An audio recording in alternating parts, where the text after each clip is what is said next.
స్వామి స్వామిశరణం స్వామి hitech city Madhapur Ayyappa స్టేట్లో ఉన్న అయ్యప్ప గుడిలో రెడ్డి వర్గాలు హాస్టళ్ళు నడిపే వాళ్ళు అయ్యప్ప గుడి పైన పెత్తనం చెలాయిస్తూ 7,000 8,000 కట్టిన వాళ్ళు అయ్యప్ప గుళ్ళు ఉండాలని కట్టడం వాళ్ళని బట్టలు తీసి బయటేసి అయ్యప్ప సన్నిధానంకి వెళ్ళి బయటేసి 3 ఎకరాలు ఉన్నటువంటి అయ్యప్ప గుడిని వాళ్ళు రెంట్కి ఇస్తూ అక్కడ హాస్టల్ నడుపుతారు. ఇదేందని అన్యాయం మాట్లాడినందుకు ఎన్నో స్వాములను కన్య స్వాములని గురుస్వాములని నోటుకు వచ్చినట్టు మాట్లాడడం జరిగింది రెడ్డి వర్గం. దీనిపైన హిందువులు ప్రతి ఒక్కరు స్పందించాలి. ఎమ్మటే ఈ 2-3 ఎకరాలు ఉన్నటువంటి గుడి హైదరాబాద్లో దాదాపు 500-600 కోట్ల వాల్యూ ఉంటుంది. ఈ గుడిని తక్షణమే గవర్నమెంట్ హ్యాండ్ ఓవర్ సాధనం చేసుకొని హిందువులు ఇంకా అభివృద్ధి అవనికి ముందు పోనీకి అందరు సపోర్ట్ చేయాలి.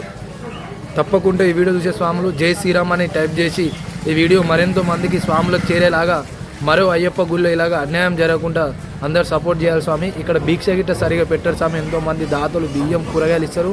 ఆ బియ్యం కూరగాయలు తీసుకెళ్ళి వాళ్ళ హాస్టళ్లలో నడుపుకుంటూ అక్కడ ఉన్నారు మొత్తం రెంట్కి ఇస్తూ స్వాములను చాలా ఇబ్బంది పెడతారు. తక్షణమే హిందువులు ప్రతి ఒక్కరు మానవత్వం ఉన్న వాళ్ళు ఈ వీడియో షేర్ చేసి అక్కడ సన్నిధానం పైన ఎమ్మటే గవర్నమెంట్ దేవస్థానం వాళ్ళు స్పందించాలని కోరుతున్నాను.